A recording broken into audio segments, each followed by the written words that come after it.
Hey guys, Sean here. Vlogmas Day 2. um, well, honestly, I put out the Vlogmas Day 1 video, and then I wasn't sure how I was going to get a Vlogmas Day 2 video filmed, because I had a chiropractor appointment tonight, and I had some other things to take care of tonight. And I realized, crap, am I going to fail right away?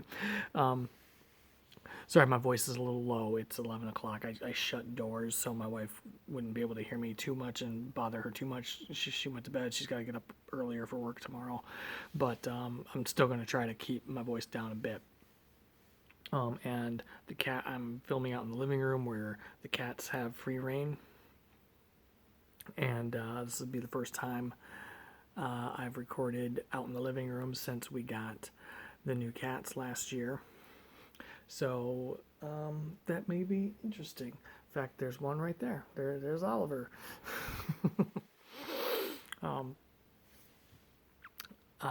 Anyway, so I thought I was looking back at my videos this year. I realized Vlogmas Day 1 was my 14th video of the year. That's sad. Light is going to shift. I threw a screensaver up on my television to try and help with light in here. Anyway, but yeah, 14, this will be video 15 for the year, and I realized I haven't done any book hauls. I did 2 book hauls in February, one late January, one early February, and they were my end of 2019 book hauls. So I really haven't hauled anything I've gotten this year. So I figured Vlogmas Day 2, let's start with a bit of book haul. I just grabbed some books. These are in no order in which I got them. I just grabbed some of the fiction books that I've gotten. I have more. There'll be probably a few book hauls during this Vlogmas. I definitely want to do there'll probably be a couple of book hauls of history books that I've picked up mostly within the last month and a half or so, and a little bit of nonfiction. I've gotten really interested in. I've always been interested in history. I've just kind of, I've been trying to use some of the time this year and all the time in kind of COVID lockdown.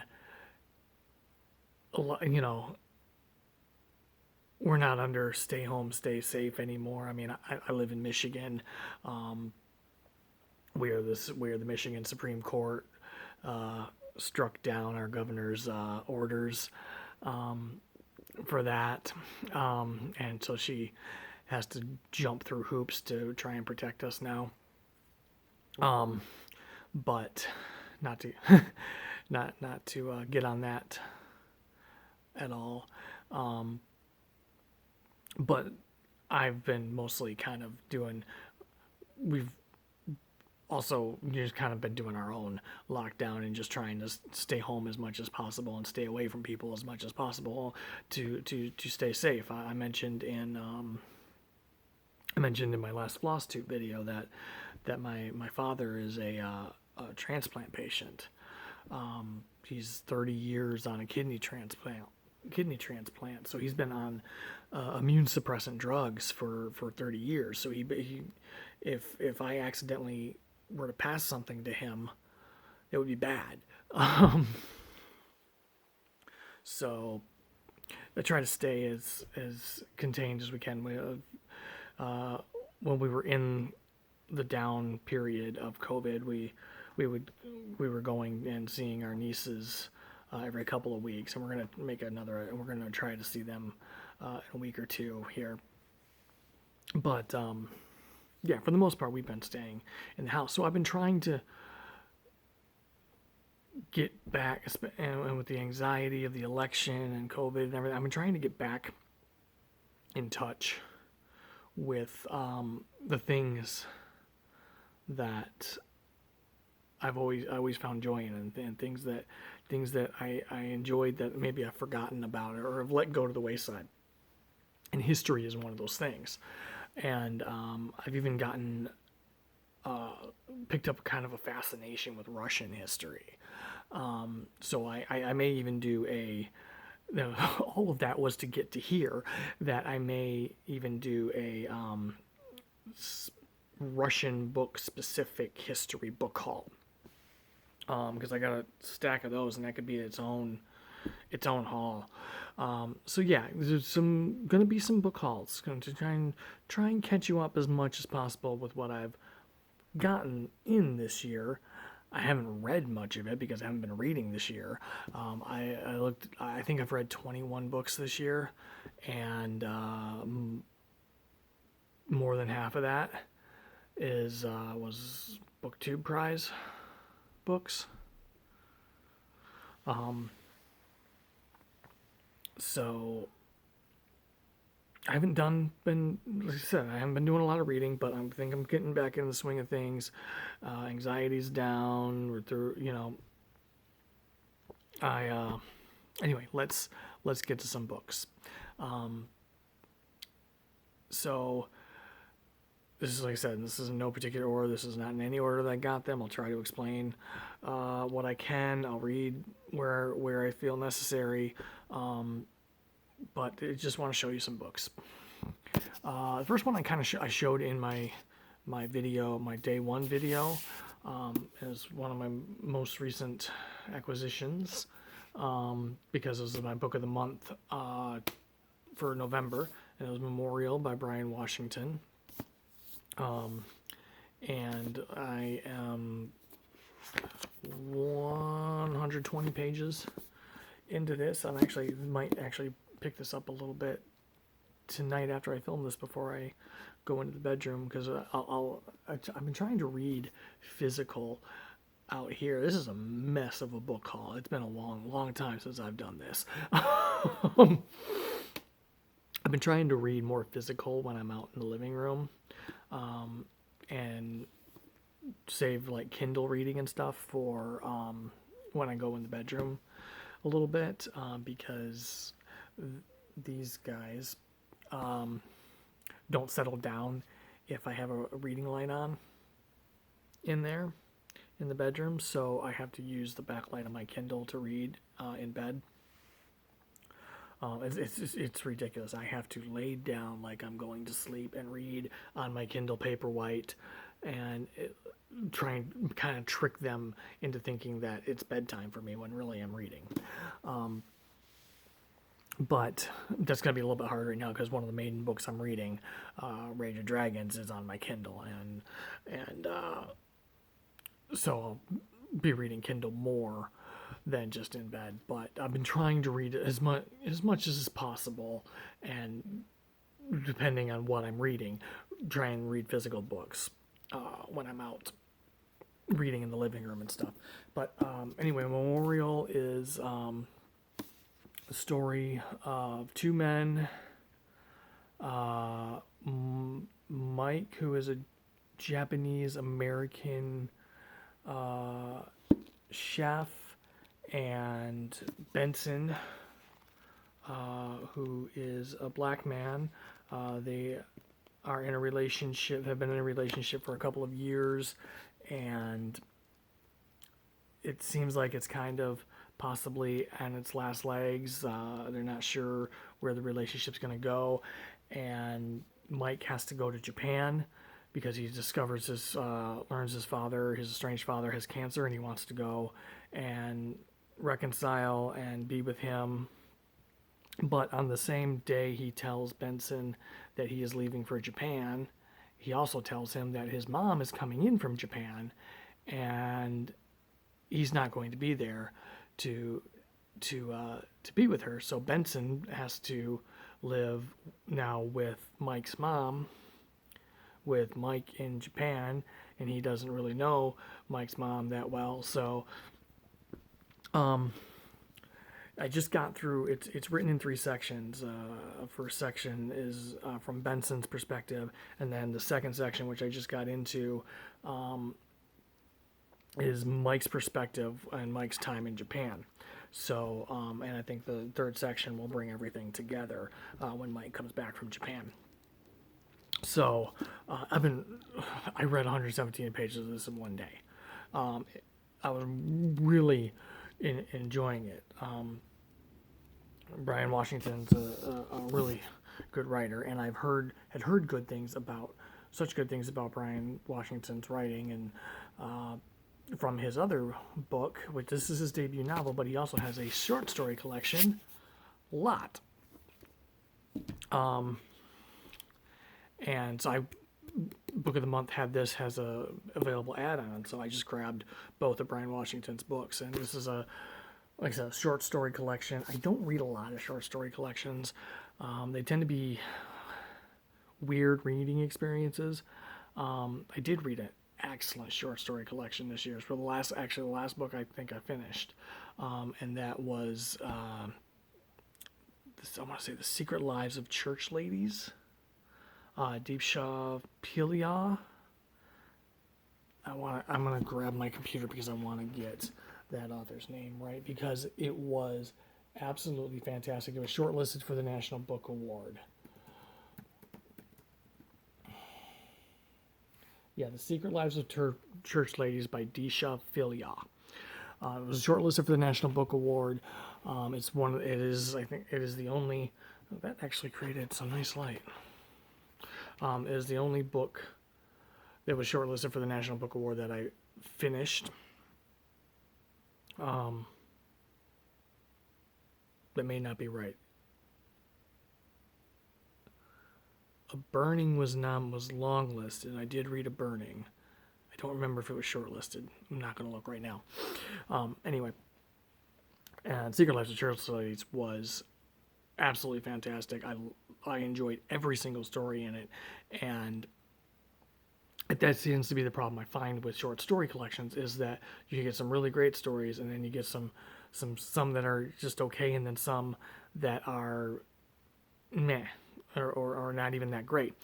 And so short story collections tend to be an up and down reading experiences, and I don't always enjoy that. Secret Lives of Church Ladies kind of made me a little bit more of a believer in short stories again. So I'm excited to check out Brian Washington's story collection. Next couple of books. One should be very familiar if you've been watching a lot of BookTube this year. The other one maybe not so much. But both books, along with A Burning by Megha Majumdar, are the three finalists for the American Library Association Carnegie Medal in Fiction, the winner will be announced on February 4th, but they announced the finalists a couple of weeks ago, actually the day before the National Book Awards, I want to say. But the other two nominated books I have here, because I've already read A Burning, and I think I can get these two read by February 4th, no problem. I say that now, but the first one is Deacon King Kong. I almost said A Good Lord Bird, which is his National Book Award winning book, by James McBride. Deacon King Kong.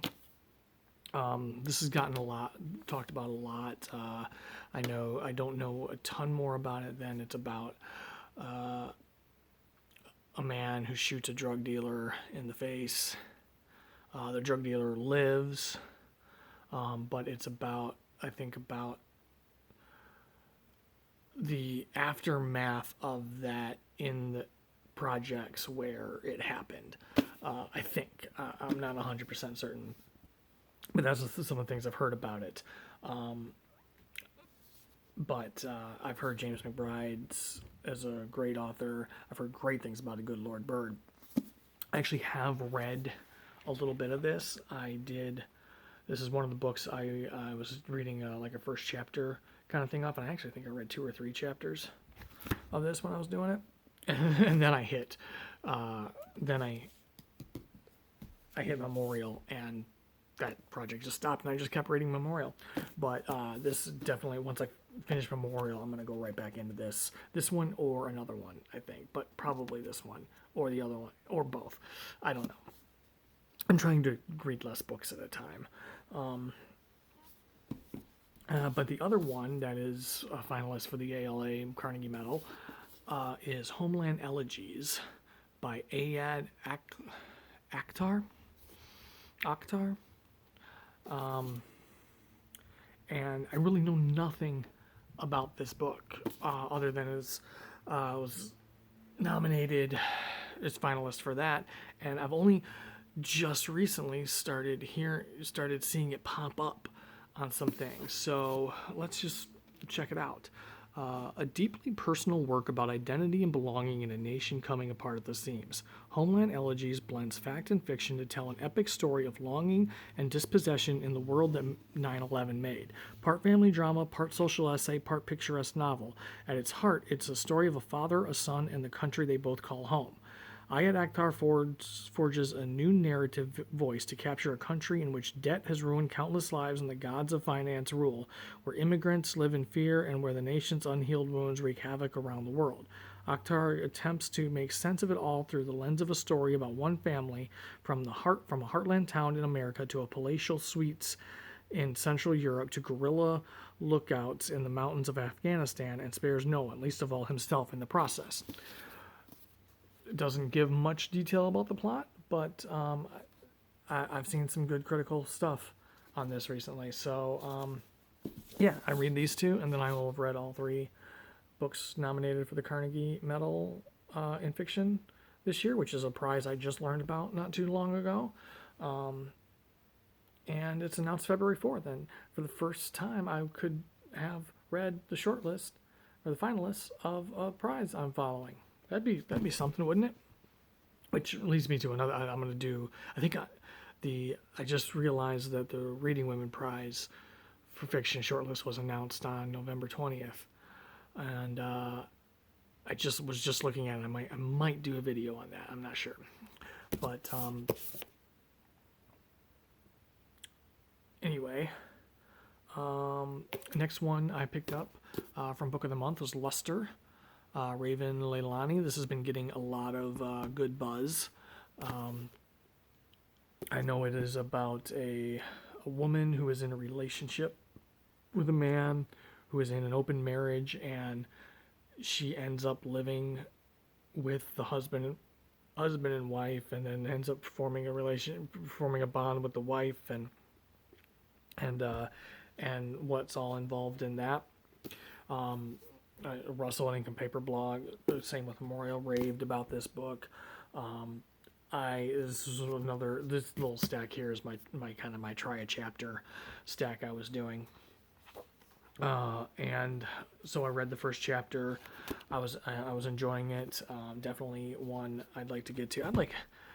Honestly, other than Rage of Dragons this month, I think I might want to try and get to as many of the 2020 books that I wanted to get to, but didn't because I wasn't reading. I'm still trying to decide if I want to put my name in for judging BookTube Prize again next year, which would get me more of these 2020 reads, or see how many I can read before that starts, so that I have less possibly to read when I judge around.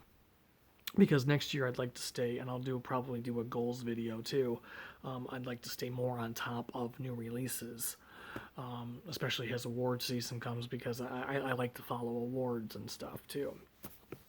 But anyway, this is the book that won the National Book Award this year. This is an Interior Chinatown by Charles Yu. And this, I love the way this is written. I read the first chapter of this and I was enjoying it. This is about a guy, a Chinese American who gets roles of like generic Asian man, and his goal is to become become known as Kung Fu Guy in the movies. So it really speaks to how Asian Americans are treated in the film industry, and a lot of it is written like a screenplay, and that really intrigues me, especially as an actor and somebody who reads like play scripts and stuff. So the writing style of this really intrigues me, at being done like a screenplay, and somebody who's really into movies too. And then the next one, which was also one of my try a chapter books that I was doing, is Transcendent Kingdom by Yagyasi. I've heard fantastic things about this. I've heard fantastic things about her first novel, which I have on my Kindle. Homegoing, I think. Homegoing. I read the first, I want to say 2 chapters of this. Yeah, because they're short chapters. I read the first few chapters of this, and I got really into the writing style. And that little stack might be my December TBR. Who knows? I actually am trying to come up with a possible December TBR for a video. I don't know. I'm kind of flying by the seat of my pants on this Vlogmas thing and what videos to do, and realizing that I do have a lot of book videos that I want to do, especially as I'm getting back into reading and seeing the channel become maybe a little bit more back towards a booktube channel than it's been. I don't know, because I enjoy doing the FlossTube videos too, and the stitching community. So it might be like before I tried to add the movie, started thinking about adding movie content, and just be FlossTube and BookTube again. I don't know. I don't know. I'm gonna maybe try a little bit more movie content and see how it goes, and see what kind of response I get from it. I am got a lot of films I want to watch, and we'll see if see if they get talked about on the channel. Might just be a little thing I do occasionally. Who knows? We'll see where things go. But I got another little stack over here. I had a period in I don't know, late spring, early summer, where I was really in a historical mystery mood. I didn't finish a historical mystery, but I bought some. These are just a few of them. There's more downstairs. I started reading one. So the one I started reading was The Anatomist's Wife by Annalee Huber. This is the First Lady Darby mystery. This has recently been on Lindsey, from Lindsey's Book Life, her channel. She read this. I got 56 pages into it. Things were just starting to get a little interesting, and I stopped reading again. This is set in Scotland, 1830.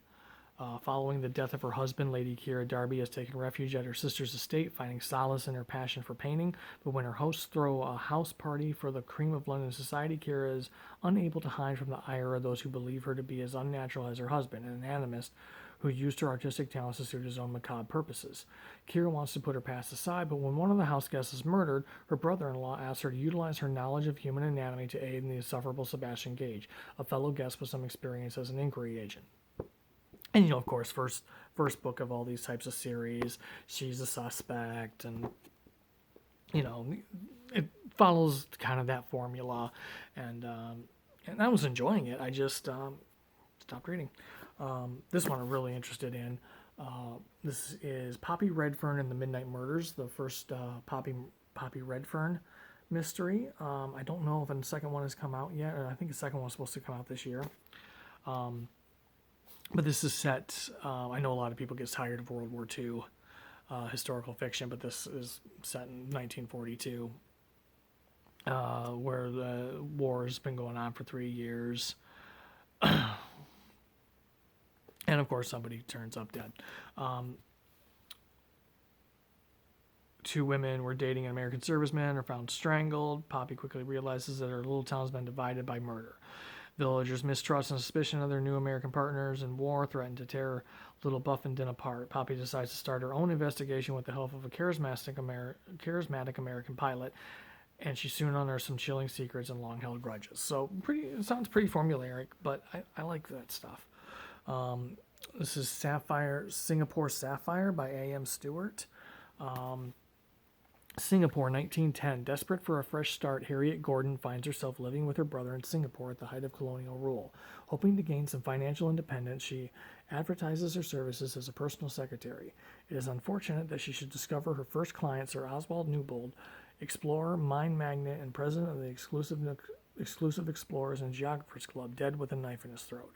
When Inspector Robert Curran is put on the case, he realizes that he has an unusual witness in Harriet. Her keen eye for detail and strong sense of duty interests him, as does her distrust of the police and her traumatic past, which she is at pains to keep secret from the gossips of Singapore society.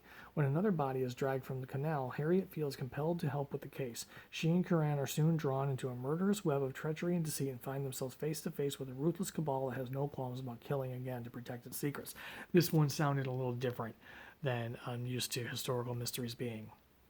It's a Harriet Gordon mystery. It's the first one, and I was really intrigued to get to this. And these were the three I was most excited about, which is why they stayed upstairs. I bought the first book of Django Wexler's new fantasy series, Ashes of the Sun. Not even the ties of blood will keep them from splitting the world in two. Surrounded by the relics of a dead empire, two siblings, one who wields magic for the empire and the other who has vowed to bring it all down, will battle for the fate of the world in the first book of this epic new fantasy trilogy by best-selling author Django Wexler. I can't think of the name of his other series right now, but it's I think it's a gunpowder fantasy series. But this one intrigued me, and is the start of a new series, not even in the world of his previous series. So I kind of wanted to grab something from the start. And the last book I have in this section, in this book haul, is Susanna Clarke's Piranesi. This probably doesn't need talked about a lot. It's the long-awaited second novel from Susanna Clarke, author of Doctor Strange and Mr. Norrell, which I have not read. And this is significantly shorter than Jonathan Strange and Mr. Norrell. And I've been hearing really good things about this. Piranesi's house is no ordinary building. Its rooms are infinite, its corridors endless, its walls are lined with thousands upon thousands of statues, each one different from all the others. Within the labyrinth of halls, an ocean is imprisoned. Waves thunder up staircases, rooms are flooded in an instant, but Piranesi is not afraid. He understands the tides as he understands the pattern of the labyrinth itself. He lives to explore the house. There is one other person in the house, the man called the Other, who visits Piranesi twice a week and asks for help with research into a great and secret knowledge. But as Piranesi explores, evidence emerges of another person, and a terrible truth begins to unravel, revealing a world beyond the one Piranesi has always known. Yeah, it sounds intriguing, and I've been hearing great things about it. So that's it. That's my first book haul of 20 books I've purchased in 2020, and it is December 2nd, as this is going up. And that's it. Vlogmas Day 2 done. Thank you to all my subscribers. Thank you for everybody who has stuck with me. I got a lot of great comments on the last Floss 2 video I did. It's nice to see that the support is still there. You know, everybody's just doing what they can to survive this year and putting out videos when they can. And you all are fantastic in supporting that. And so let me know in the comments if you've read any of these, what you thought, what you've picked up recently. Does any of these sound good to you? I'll do a little thing that's like Simon Savidge does. If you didn't like it, don't tell me that. I want to stay excited about books, anyway, no. If it wasn't your bag, that's fine. Say it. Let me know that too. It doesn't matter. I just want to talk to you guys in the comments. Anyway, again, thank you to all my subscribers. I appreciate every single one of you. If this is your first time watching one of my videos, you got a lot more to look forward to if you enjoyed it. And if you did enjoy it, hit the subscribe button. Hit the subscribe button and the bell notification. With YouTube doing what YouTube does, it's going to be the best way to find out when I post new videos, and I will see you all in the next one.